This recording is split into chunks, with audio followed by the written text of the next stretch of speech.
Tamil Thalaivas bro கபடியை பொறுத்த வரைக்கும் இப்போதைக்கு ரொம்ப பெருசாக பேசப்படுற டீமாக இருக்குது. முக்கியமாக PKL season 12 Tamil Thalaivas most expecting டீமாக இருக்குது. தமிழ்நாட்டில் மட்டும் கிடையாது, ஒட்டுமொத்த இந்தியாவிலையும். காரணம் பவன் ஷராவத், அர்ஜுன் தேஷ்வால் மாதிரி ரொம்ப பெரிய ஸ்டார் பிளேயர்ஸ்லாம் ஒன்றா கூடி இருக்கிறதுனால தான். அண்டு கோச்சிங் டிபார்ட்மெண்ட்லையும் பல சேஞ்சஸ் ஏற்பட்டிருக்கு. இந்த தமிழ் தலைவாஸோட டிஃபென்ஸ் யூனிட் இந்த வருஷம் எப்படி இருக்குது, இந்த டீமோட ஸ்ட்ராங்கான டிஃபென்ஸ் என்ன, வீக்கான டிஃபென்ஸ் என்னங்கிறத அனலைஸ் பண்ணுறதுக்காக தான் இந்த வீடியோ. ஸோ இப்போ வாங்க வீடியோக்குள்ளே போகலாம்.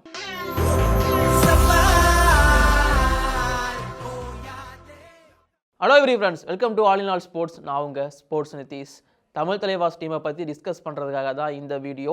இன்ஃபேக்ட் தமிழ் தலைவாஸ் டீம் அப்படிங்கிறது எந்த அளவுக்கு முக்கியமாக இருக்குது அப்படின்னு பார்த்தீங்கன்னா, pro kabaddi league season 12 Visakhapatnam லீக்கில் தான் ஃபஸ்ட் லீக் ஆரம்பிக்க போகுது. அங்கே ஹோம் டீமான தெலுங்கு டைட்டன்ஸுக்கு மேட்ச் இருக்குது. அது தெரிஞ்ச விஷயம்தான்.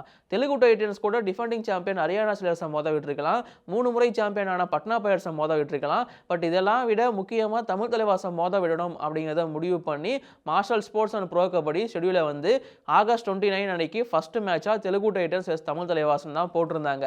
இதுக்கு முக்கியமான காரணம் சதர்ன் டெர்பி அப்படிங்கிறது சொல்லப்பட்டாலுமே, இப்போதைக்கு பிகேஎல் நடத்தின சர்வே படி அதிகமான எக்ஸ்பெக்டிங் டீமாக இந்த வருஷம் எந்த டீமை மோஸ்ட்டாக எக்ஸ்பெக்ட் பண்ணுறாங்கன்னு பார்த்தீங்கன்னா, கபடி ஆடியன்ஸ் எல்லாருமே தமிழ் தலைவாஸ் டீமை தான் எக்ஸ்பெக்ட் பண்ணுறாங்க.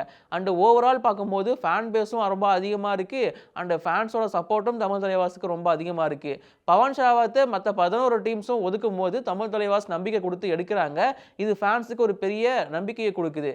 ஏன்னா பவன் ஷராவத் மாதிரியான ஒரு பிளேயரை எப்படா நீங்கள் கேட்காமலே போனீங்க ஆக்ஷனில் அப்படிங்கிறது பல ஃபேன்ஸோட டிசப்பாயின்மெண்ட்டாக இருந்துச்சு. அதனாலேயே பல ஃபேன்ஸ் அந்த மற்ற 11 டீம்ஸை எதிர்க்க ஆரம்பித்தாங்க. பட் இந்த பக்கம் தமிழ் தலைவாஸ் அப்படிங்கிற ஒரு டீமை சூப்பராகவே கான்சன்ட்ரேட் பண்ணி அந்த 2 ரைடர்ஸை தூக்கிட்டு வந்தாங்க. 2 கோடிக்கு அர்ஜுன் தேஷ்வால் அண்ட் பவன் ஷராவத்.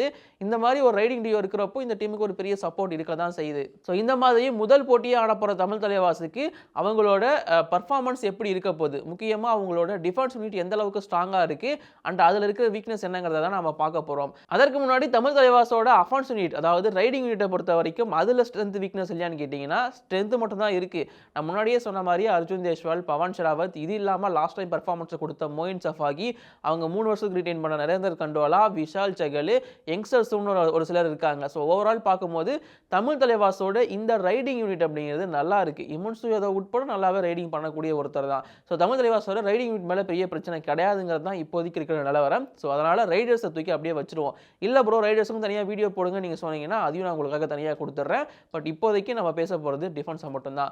தமிழ் தலைவாஸோட டிஃபென்ஸை பொறுத்த வரைக்கும் ஓவரால் நீங்கள் கபடின்னு எடுத்துட்டிங்கன்னா அவங்களோட ஸ்டார்டிங் 7 ஒன்று இருக்கும். ஸ்டார்டிங் 7ல் 4 டிஃபெண்டர்ஸ் ஆடுவாங்க, 3 ரைடர்ஸ் ஆடுவாங்க. 4 டிஃபெண்டர்ஸ், 4 டிஃபென்சிவ் பொசிஷன் என்னன்னு கேட்டிங்கன்னா, right corner, left corner, right cover, left cover.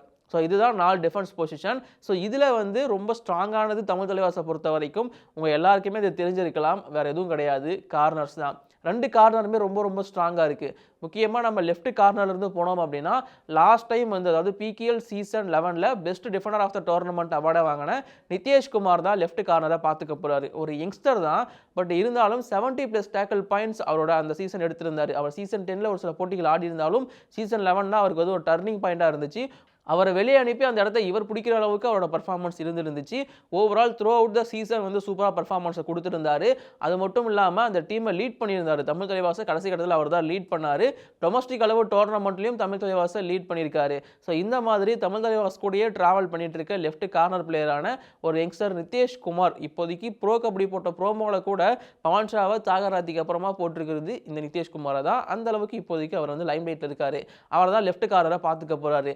அவருக்கு பேக்கப்பாக அவருக்கு கொஞ்சம் கூட சளைக்காத ஒரு பிளேயர் தான், கொஞ்சம் கூட குறையே இல்லாத ஒரு பிளேயர் மோகித் காலர்னு சொல்லி ஒருத்தர் எடுத்து போட்டிருக்காங்க.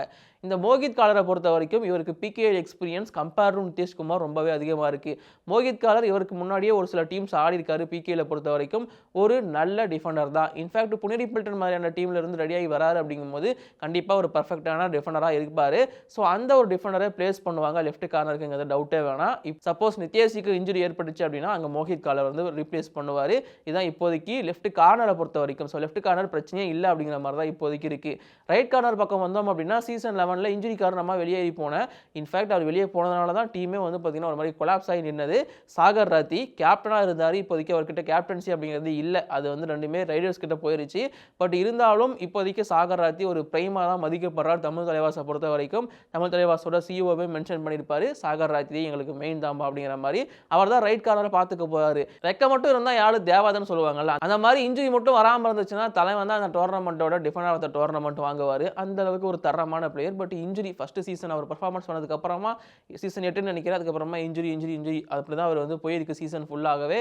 பட் ரைட் கார்னரை பார்த்துக்க போகிறது சாகர் ராத்தி தான். அவர் தான் மெயின் சாய்ஸ் அண்ட் பர்ஃபெக்ட் சாய்ஸும் கூட. இன்ஜுரி வராமல் இந்த முறை செமையாக கலக்கினார்னா செமையாக இருக்கும் சாகர் ராத்தி. ஸோ அவரை பற்றி நம்ம நிறைய பேசியிருக்கோம். Is perfect choice. Sagar Rathee இல்லாட்டி அங்கே வந்து பார்த்தீங்கன்னா ஒரு ஈரானியன் யங்ஸ்டர் இருக்கார், அலிரேசா அப்படிங்கிற ஒரு பிளேயர். ஸோ அந்த அலிரேசாவை பிளேஸ் பண்ணுவாங்க. அலிரேசா இன்னும் தமிழ் தலைவாஸ் கூட ஜாயின் பண்ணல இந்த வீடியோ நான் எடுத்துகிட்டு இருக்க சமயத்தில். பட் இருந்தாலும் கூடிய சீக்கிரம் ஜாயின் பண்ணுவார் அப்படின்னு சொல்லப்படுது. பட் எடுக்க அவருக்கு ஸ்டார்டிங் 7ல் வாய்ப்பு கிடைக்காது. சாகர் ராத்தி இல்லாட்டி அந்த இடத்துல அலிரேசாவை ப்ளே பண்ண வைப்பாங்கன்னு கேட்டிங்கன்னா எனக்கு தெரிஞ்சு இல்லை. பிகாஸ் டீம் கூட லேட்டாக தான் கேம்பில் ஜாயின் பண்ணுறாரு. எப்போவுமே பிகேல பொறுத்த வரைக்கும் ப்ரீ சீசன் கேம்பில் நல்ல பர்ஃபார்மன்ஸ் கொடுக்குற பிளேயர்ஸ்க்கு மட்டும்தான் முதன்மை வாய்ப்பு கிடைக்கும், அது யாராக இருந்தாலும். ஸோ அப்படி பார்க்கும்போது சாகர் ராத்தி தான் ஃபஸ்ட்டு சாய்ஸ். அவருக்கு பேக்கப்பாக சுரேஷ் ஜாதவ் அப்படிங்கிற ஒரு பிளேயர் மகாராஷ்டிராவிலிருந்து எடுக்கப்பட்ட ஆல்ரவுண்டர். ஸோ அவரை பிளேஸ் பண்ணுவாங்க. ரீசெண்டாக நடந்த டொமஸ்டிக் டோர்னமெண்ட்டில் கூட தமிழ் தலைவாஸ் டீமோட ரைட் கார்னராக அவர் தான் ஆடி இருந்தார். அந்த டோர்னமெண்ட்டில் அவங்க தான் சாம்பியன்ஷிப் அடிச்சிருந்தாங்க. அப்பவும் சூப்பர் பர்ஃபார்மன்ஸ் கொடுத்துருந்தாரு. ஸோ அப்படி இருக்கிறப்போ இந்த சாகர் ராத்தியோட பேக்கப்பாக சுரேஷ் யாதவ் அவர் இருப்பாருன்னு எக்ஸ்பெக்ட் பண்ணப்படுது. அவங்க 2 பேரும் இல்லாட்டி அலிரேசா பக்கமாக போவாங்க அப்படிங்கிறது தான் இப்போதைக்கு இருக்கிற எக்ஸ்பெக்டேஷன். ஸோ இதுதான் தமிழ் தலைவாஸோட ஸ்ட்ரென்த். அதாவது டிஃபென்ஸை பொறுத்த வரைக்கும் தமிழ் தலைவாஸோட ஸ்ட்ரென்த் அப்படிங்கிறது அவங்களோட கார்னர் அப்படிங்கிறத மட்டும் ஞாபகம் வச்சுக்கோங்க. கார்னர் ரொம்ப ரொம்ப ஸ்ட்ரென்த்து. இதுக்கு நேர் ஆப்போசிட்டாக தான் இருக்குது கவர்ஸ் இப்போதைக்கு தமிழ் தலைவாஸ்க்கு வீக்காக தான் இருக்குது. அது இப்போதைக்குன்னு சொல்கிறதே ஒரு பெரிய விஷயம். ஏன்னா தமிழ் தலைவாஸோட கவர் காலங்காலமாக வீக்காக தான் இருந்திருக்கு. மஞ்சி சில்லர்லாம் இருந்த காலத்தில் கொஞ்சம் ஸ்ட்ராங்காக இருந்துச்சு நம்ம நினைக்கலாம். சுஜித் சிங் அந்த இடத்துக்கு வந்தாலும் சரி சொதப்பி தான் போயிருக்காரு. அது மட்டும் இல்லாமல் அபிஷேக்கும் மோஹித்தும் ரொம்ப காலம் ஆட்சி பண்ணிட்டு இருந்தாங்க. அவங்களும் பெருசாக எதுவுமே பண்ணலை. இப்போ ரீசெண்டாக ஆஷிஷ் ரோனக்னு மாதிரியான பிளேயர்ஸ்லாம் வந்திருக்காங்க. பட் இருந்தாலும் இந்த டீமோட கவர் வீக்காக தான் இருக்குங்கிறத நான் சொல்லிக்க விரும்புகிறேன். ஏன் வீக்னஸ்ன்னு பார்த்தீங்கன்னா தமிழ் தலைவாஸோட கவரில் வந்து ரொம்ப ரொம்ப பிரச்சனைகள் இருக்குது. அந்த டீமோட கவர் இன்எக்ஸ்பீரியன்ஸாக இருக்குது. பிகேல பெரிய பர்ஃபார்மன்ஸ் கொடுக்கல, ஃபார்ம் டிப்பாக இருக்குது. பட் இருந்தாலும் பேக்கப் பண்ணி லெஃப்ட் கவருக்கு வந்து பார்த்தீங்கன்னா ஆஷிஷ் அப்படிங்கிற பிளேயரை பிளேஸ் பண்ண போகிறாங்க. அவர் இல்லாட்டி அனுஜ் கவாடி ஆட போகிறாரு. பட் 2 பேருமே சீசன் 11லேயே வாய்ப்பு கிடைச்சி பெருசாக பர்ஃபார்மன்ஸ் பண்ண முடியாமல் போன பிளேயர்ஸ் தான். என்ன பண்ண போகிறாங்கன்னு தெரியல, வெயிட் பண்ணி பார்த்து தெரிஞ்சுப்போம். ரைட் கவர் பக்கம் வந்தோம் அப்படின்னா ரைட் கவரில் ரோனக் தான் பிரைமரி சாய்ஸ்னு சொல்கிறாங்க. அவர் தான் ஆடிட்டும் இருக்காரு. பட் இருந்தாலும் ரோனக்கு பேக்கப்பாக தருண்துல்ங்கிற ஒரு யங்ஸ்டர் இருக்காரு. அவர் ஆடவும் வாய்ப்பு இருக்குது. அப்படி இல்லாட்டி அசிஸ்டன்ட் கோச் சொன்ன ஒரு ஐடியா இருக்குது. இதை நாமளுமே சொல்லிட்டு இருக்கோம். என்னன்னா ரைட் கவருக்கு Moein Shafaghi or Pawan Sehrawat, maximum Pawan ஷராவத்தை ரைட் கவருக்கு பிளேஸ் பண்ண பிளான் இருக்கிற மாதிரி சொல்லியிருக்காங்க. ஏன்னா பவன் ஷராவத் ஒரு பக்காவான ஆல்ரவுண்டர் அப்படிங்கும் போது சப்போஸ் பவன் ஷராவத் இந்த ரைட் கவர் பொசிஷனை எடுத்தாருன்னா கொஞ்சம் ஸ்ட்ராங்காக தெரியலாம். எனக்கு தெரிஞ்சு இந்த கவர்ஸை தான் பிகேஎல் சீசன் 11லையும் ஆடி இருந்தாங்க. பிகேஎல் சீசன் 11ல் தமிழ் தலைவாஸ் தான் செகண்ட் பெஸ்ட் டிஃபென்ஸ் டீமாக இருந்தாங்க.